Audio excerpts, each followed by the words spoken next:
Nós vamos abrir agora espaço para uma entrevista sobre esse apagão na Europa. Conversamos com Sidney Simonadio, que é especialista no setor elétrico. Tudo bem, Sidney? Bem-vindo ao nosso Bastidores CNN.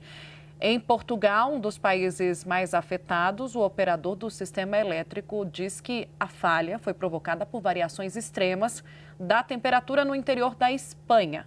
Um raro fenômeno, como a gente contou agora há pouco, conhecido como vibração atmosférica induzida. Como é que o senhor pode explicar para a gente entender melhor, por favor, Sidney, o que significa esse fenômeno e se é algo corriqueiro ou não, algo particular neste momento, porque nesta fase, neste momento, a gente pode tratar desse fenômeno. Boa tarde, Tainá. Boa tarde, Denise. Boa tarde a todos os ouvintes. Uma lição aprendida dos apagões que nós tivemos aqui no Brasil é que neste curto espaço de tempo, olha, aconteceu algumas poucas horas atrás desse evento, é muito difícil ser exato na causa. É até uma temeridade colocar alguma causa nesse fenômeno. Nós já tivemos exemplos assim aqui no Brasil no passado. Na década de 90, por exemplo, teve o famoso raio de Bauru, porque num primeiro momento foi exigido do operador nacional do sistema aqui no Brasil que ele imediatamente se manifestasse. Naquele momento ele se manifesta, olha, provavelmente foi alguma coisa em Itaipu. Por quê? Porque eram recorrentes os apagões naquela época, provenientes das redes de Itaipu. Ora, tempos depois se descobriu que o problema, na verdade, não teve origem ali. O problema teve origem em um outro lugar completamente diferente de Itaipu, que era Bauru, no estado de São Paulo, uma outra subestação. E isso acabou sendo um motivo até de gozação de porquê das coisas. Esse evento comentado é um evento de raríssima ocorrência. Eu mesmo, olha, tenho 45 anos no setor elétrico, eu mesmo só o escutei falar do ponto de vista teórico, no plano teórico, nunca ouvi acontecendo na prática. Então, eu acho que ainda é um pouco cedo para sabermos tudo o que acontece. Uma coisa importante na rede elétrica é o seguinte, é a velocidade de tempo em que os fenômenos ocorrem. Um desligamento dessas proporções, que desliga tudo, que é muito grande, ele leva segundos para ocorrer, talvez 1, 2 segundos, e aí desliga tudo. É preciso muito estudo, é preciso muito detalhamento para saber qual foi o primeiro evento que deu causa ao desligamento em cascata dos demais eventos. Então, é muito pouco tempo para haver qualquer afirmação de que foi esta ou aquela causa. Os estudos têm que ser colocados, têm que restabelecer, focar no restabelecimento, e uma vez restabelecido, talvez leve 2, 3 dias, 4 dias, para se reconstituir cada passo, cada elemento de rede que desligou, para a gente saber a causa efetiva. Interessante, Sidney, porque aqui no Brasil foi igual. Nós tivemos várias causas para os apagões recentes que tivemos, que foi, por um lado, a causa de uma sobrecarga de energia, depois houve o estabelecimento também de uma causa humana, mas o que me chama a atenção é um problema na rede elétrica da Espanha, causaram um apagão em Portugal e alguns pontos também deixando França e outros países como a Alemanha no escuro. Por que, Sidney? A rede elétrica da Europa é totalmente interligada? Não seria o caso de tentar separar para não acontecer esse cenário de apagão? Sim, a rede elétrica da Europa ela é totalmente interligada e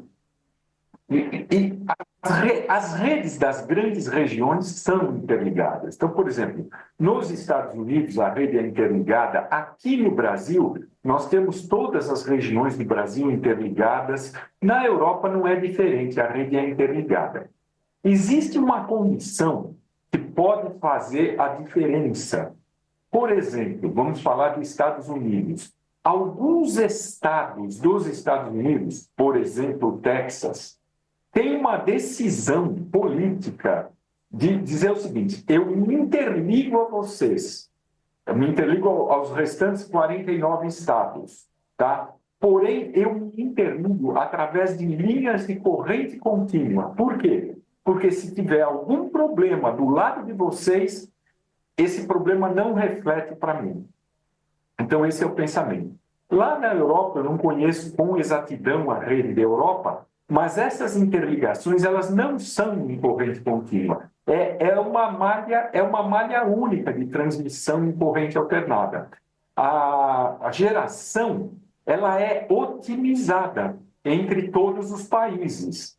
Então, um país está gerando e muitas vezes ele está exportando energia para o outro. O que acontece nesse momento? Se um país está exportando energia para o outro país e a linha de transmissão que os une é desligada, esta geração ela tem que ser, ela diminui porque ela não tem mais para quem fornecer, e lá no outro país que estava recebendo, ele não tem tempo hábil de colocar a geração dele em funcionamento para equilibrar com a carga. Então, ocorre o desligamento. E podem notar que os desligamentos eles foram parciais, eles não foram totais. Então, uma parte de Portugal, uma parte da Espanha, uma parte da França, uma parte da Itália. Por quê? Exatamente porque as redes se desligaram. Existem mecanismos de proteção que reequilibram a frequência elétrica através de um corte seletivo da carga. Então, quando há um desequilíbrio entre geração e carga, já existem sistemas que cortam o excesso de carga para que não haja a perda total da energia elétrica. Então, é por isso que ocorre esse problema. Já é possível, Sidney, falar em prejuízos, mensurar os prejuízos ou ainda levar um certo tempo? Mais do que isso, em que momento as autoridades devem se preparar com o impacto desses prejuízos, por exemplo, sobre a economia? Você estava explicando como é que funciona o sistema elétrico na Europa. A Europa, esses países atingidos, têm mecanismos para um restabelecimento breve do fornecimento de energia? Duas partes dessa pergunta. Primeiro, vamos falar do custo. Aqui no Brasil, nós temos um parâmetro para nos dar uma ideia do custo, que é o chamado custo do déficit. Ou seja, quanto custa não ter a energia? Quanto custa o apagão? E aqui a nossa tarifa é em reais por quilowatt-hora. Quilowatt-hora é a nossa unidade de consumo. Então, o custo do déficit no Brasil, ele é avaliado em torno de R$ 8.500.000 por quilowatt-hora.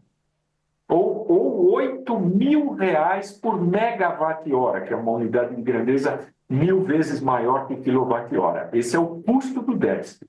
Para a gente ter ideia do que nós estamos falando, e quanto custa a energia? A energia custa R$ 300 o megawatt-hora. Então, vejam só, a energia que nós recebemos nos custa 300. E quando ela falta, o que ela acarreta em nossas vidas? Resposta, algo em torno de R$ 8.500 por megawatt-hora interrompido. Então, o déficit causado pela falta de energia é da ordem de 25, 26 vezes maior do que o que nós gastamos para ter essa energia. Por isso que apagões têm que ser evitados a qualquer custo. Eles são muito caros, eles trazem consequências muito severas para a sociedade e eles, de fato, têm que ser evitados. Agora, vamos para a próxima pergunta. O que fazer para restabelecer rapidamente nessas condições? O melhor dos restabelecimentos, o restabelecimento mais rápido que tem, é através das usinas hidrelétricas. As usinas hidrelétricas são ótimas, são uma maravilha. E, graças a Deus, no nosso país, a nossa base, a maior parte da nossa base, quase 70% da base de geradora do Brasil, é hidrelétrica. A hidrelétrica consegue ser religada imediatamente. No começo dessa matéria se falava em expectativas de restabelecimento de 10, de 12 horas. Aqui no país, por uma situação de blackout nacional, não tenho dúvida que nós conseguiremos restabelecer em cerca de 2 horas, não mais do que isso. Nós já fizemos isso no passado, nós já temos aí recorde de 45 minutos, 1 hora, 2 horas. Por quê? Porque as máquinas hidráulicas começam a gerar.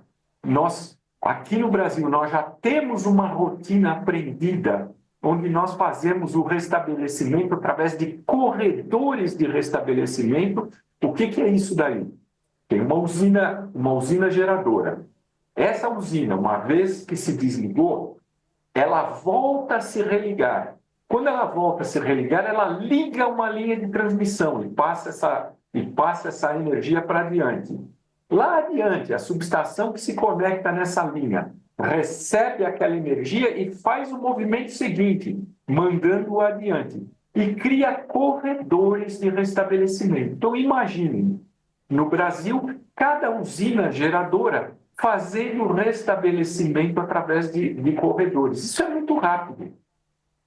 Lá na Europa, a base é térmica. E a máquina térmica, ela é delicada. A máquina térmica tem seu tempo de tomada de carga. Muitas vezes esses tempos chegam a 24 horas, porque tem que ir aquecendo a máquina lentamente. Do contrário, a turbina, as pás da turbina a vapor, elas se trincam. Mais ou menos como acontece com uma xícara aqui, quando a gente submete a xícara do lado de dentro quente, do lado de fora o frio, e a xícara trinca. Se a gente acelera isso daí, não tem inércia térmica para aquecer as pás das turbinas e elas acabam trincando e se danificam. Além de ser mais poluente, né, Cid? Então, a gente tá falando de termoelétricas que são extremamente tem que ir muito devagar esse crescimento para restabelecer. Outra coisa importante que me preocupa na situação da Europa é a perda da telecomunicação. Quanto mais tempo demorar para restabelecer, mais tempo, menos as baterias sustentarão o backup da telecomunicação. E pode começar a falhar a telecomunicação. Como é que nós atuamos aqui no Brasil? Aqui no Brasil, o nosso conceito de restabelecimento, ele parte do pressuposto de que não haverá comunicação. Isso é muito importante. Por quê? Porque é feita uma instrução operativa para que cada usina e cada subestação da rede elétrica, o operador saiba como agir, independentemente de ser orientado pelas salas de controle, pelas salas de comando das empresas. Isso tem um nome, chama-se recomposição fluente, ou seja, não precisa ter telecomunicação. Como eu falei agora há pouco, cada operador sabe como restabelecer o seu corredor de restabelecimento. E na hora que está tudo restabelecido, as comunicações estão de volta. Aí, para as salas de controle, fica um trabalho mais simples, apenas de reconectar cada um dos corredores. Mas aí já há comunicação. Então, o tempo demasiado da Europa é porque talvez não haja fluência no restabelecimento. Então, um operador numa determinada usina está aguardando uma ordem, e uma ordem que talvez nunca chegue. Por quê? Porque não tem comunicação da sala de controle para aquela específica subestação. Sidney, daí os tempos prolongados. Esse é um dos casos que os europeus deveriam aprender muito com o Brasil, porque nesse sentido o Brasil tem uma segurança energética muito superior aos europeus. Estranho também não ter gerador em aeroportos. A gente viu recentemente aquele bug lá no aeroporto de Londres e não tinha um gerador de energia para conseguir restabelecer os sinais, e nem mesmo em Portugal e Espanha. Então é uma lição que o Brasil deixa ali para os portugueses e para os espanhóis. Nós conversamos com o Sidney Simonadio, especialista no setor elétrico, que nos explicou de uma maneira didática e bastante clara quais são os problemas e as causas do apagão de hoje. Sidney, muito obrigado por estar presente aqui no Bastidores CNN.